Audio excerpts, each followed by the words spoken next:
सम्पूर्णमा नमस्कार। म अमृत प्रसाद तिवारी मदरल्यान्ड न्यूजको यो अति नै महत्त्वपूर्ण टक शो कार्यक्रमको यो फरक श्रृङ्खलामा म यहाँहरू सम्पूर्णलाई हार्दिक स्वागत व्यक्त गर्न चाहन्छु।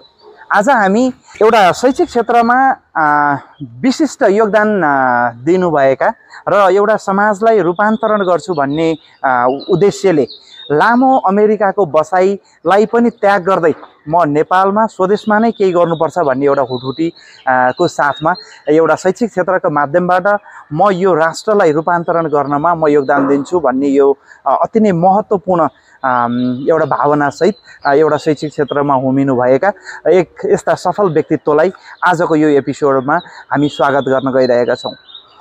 निजी क्षेत्रबाट आफ्नो एउटा शैक्षिक एउटा संस्थालाई सुव्यवस्थित बनाउँदै समाजलाई एउटा रूपान्तरण गर्छु भन्ने एउटा महत्त्वपूर्ण एउटा कदमीलाई अगाडि बढाउन लाग्नुभएका ह्याप्पी बोर्डिङ स्कुल पोखरा 7 मा अवस्थित माछबारमा रहेको छ ह्याप्पी बोर्डिङ स्कुलका डाइरेक्टर कविराज बराल। नमस्कार सर। नमस्कार, धन्यवाद। हार्दिक स्वागत व्यक्त गर्न चाहन्छु हजुरलाई यो मदरल्यान्ड न्यूजको यो टक शो कार्यक्रममा। धन्यवाद अमृत सर। कस्तो हुनुहुन्छ? ठिकै छु। यहाँले थोरै आफ्नो बारेमा केही परिचय दिनुहोस् न। मेरो नाम कविराज बराल, मेरो घर चाहिँ यही पोखरा माछबार 7 नै हो र म विगत लामो समयदेखि 2051 सालदेखि नै म शैक्षिक संस्थामा आबद्ध भएर चाहिँ काम गरिरहेको छु।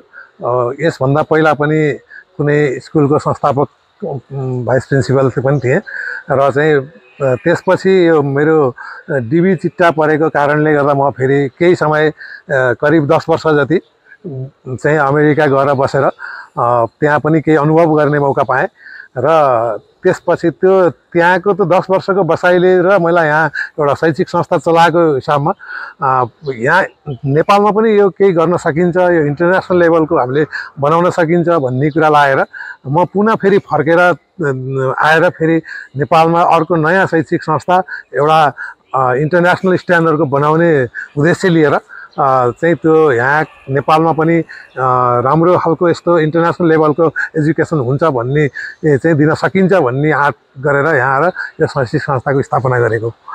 यहाँले सम्पूर्ण कुरा उल्लेख गरिहाल्नुभयो। यहाँ विगत 10 वर्ष अमेरिका जानु पूर्व नै यो शैक्षिक संस्थामा नै आबद्ध रहनुहुन्थ्यो। हजुर।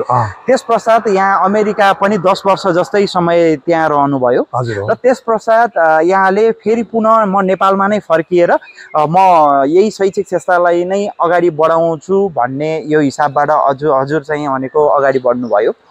यहाँलाई यस्तो के कारणले गर्दाखेरि नेपालमा आउनको लागि प्रेरित गर्यो? त्यहाँले अमेरिकामा एउटा सुख सुविधा अथवा त्यहाँको फरक एउटा परिवेशमा यहाँले अगाडि बढ्दै रहनु भएको थियो, त्यहाँ के कुराको अभाव रह्यो र नेपालमा के कुराले म अगाडि बढ्न सक्छु भन्ने यो भावनाबाट यहाँ फर्किनु भयो? केही जानकारी गराइदिनुहुन्छ कि? हैन, त्यहाँ चाहिँ के कुराको अभाव भन्ने त त्यस्तो केही पनि थिएन। बसाइ राम्रै हुन्थ्यो। यहाँ अब देखिराख्नु भएको छ यहाँका चाहिँ सबै हाम्रा नेपाली दाजुभाइहरू वहाँ गएर फर्कन चाहँदैनन्।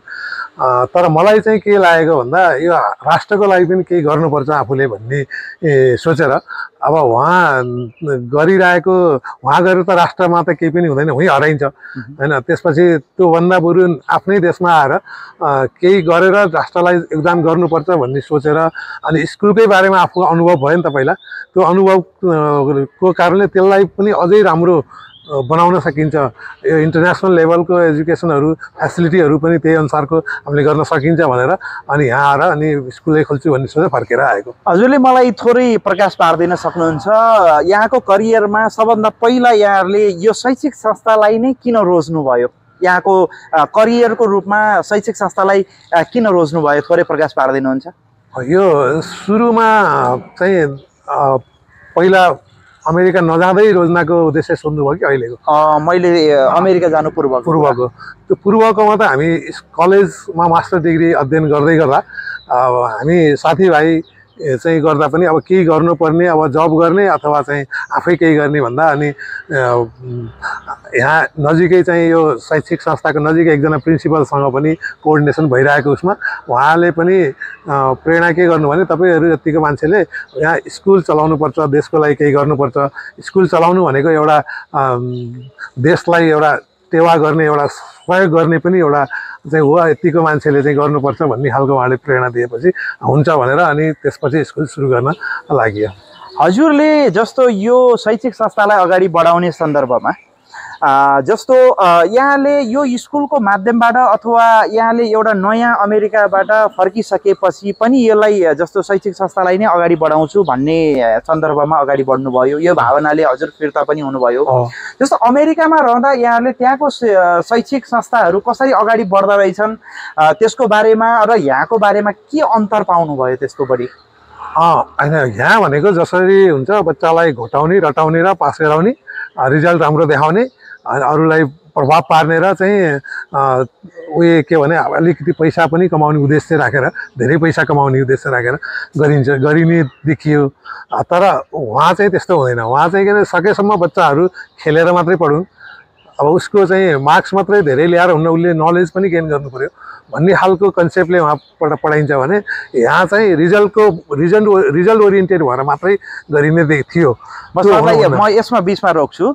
जस्तो यहाँले जस्तो उहाँको पद्धति देखेर आउनु भएको छ, कतिपय अवस्थामा यस्तो खालका पद्धतिहरू नदेखेको कारणले पनि अलि पिछडिएको अथवा पुरानै शैलीबाट अगाडि बढाइरहेको यो सन्दर्भमा म यहाँहरूलाई प्रश्न गर्न चाहन्छु के तपाईँले अमेरिकाबाट फर्किसकेपछि के त्यो खालको प्रविधि मैत्री अथवा चाहिँ भनेको विद्यार्थीलाई एकदमै त्यही पठन पाठन शैलीमा अगाडि विकसित रूपमा अगाडि बढाउनुपर्छ भन्ने वातावरण के यो स्कुलमा यहाँहरूले अप्लाई गर्नु भएको छ? हामीले के सबै नै त नभनौँ, सबै नै त हामीले एकैचोटि गर्न सम्भव पनि हुन्न। हामीले जस धेरै कुराहरू हामीले गरेका छौँ। जस्तो हामीले स्मार्ट टिचिङ गर्छौँ होइन, प्रत्येक क्लासमा स्मार्ट बोर्डबाट राखेरै टिचिङ गर्छौँ। बोर्डको सुविधा के हो भने सबै कुरा जे पनि खोज्न पऱ्यो त्यहाँ तपाईँ जसरी मोबाइलमा युट्युबदेखि लिएर सबै कुरा आफूले चाहेको खोज्न सक्नुहुन्छ होइन, त्यस्तै गरेर त्यो बोर्डमा सबै सुविधा त्यसै भयो। त्यसमाथि एक्स्ट्रा त्यहाँ पढाउने करिकुलमका कुराहरू पनि त्यहाँ एकदम 3D मै सब पिक्चरदेखि लिएर सबै भिजुअली हेर्न पाइन्छ, देख्न पाइन्छ।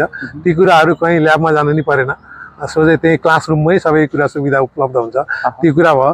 अरू कुरादेखि लिएर हाम्रो सेफ्टी फिचर्सका कुराहरू भयो होइन, रुमहरूको चाहिँ साइज र इन्टरनेसनल लेभलका सुविधायुक्त फर्निचरदेखि लिएर सबै कुराको भयो। ती कुरा पनि प्रोभाइड गर्न सुरु गरेका छौँ हामीले होइन। अब जस्तो हाइजेनिक टोइलेटहरूदेखि लिएर खानेपानीको सुविधा म पहिला चाहिँ बस्दा ती कुराहरूको हामीले वास्ता गरिन्थेन अनि ती कुराहरू चाहिँ यो गर्न पर्ने रहेछ भन्ने लागेर ती सबै कुरा अब तपाईले बसकै कुरा गर्नुहुन्छ भने हामीले एकदम सेफ्टी बस अमेरिकन स्ट्यान्डर्डको अमेरिकन सिस्टमको चाहिँ बस चाहिँ सञ्चालन गर्छौं।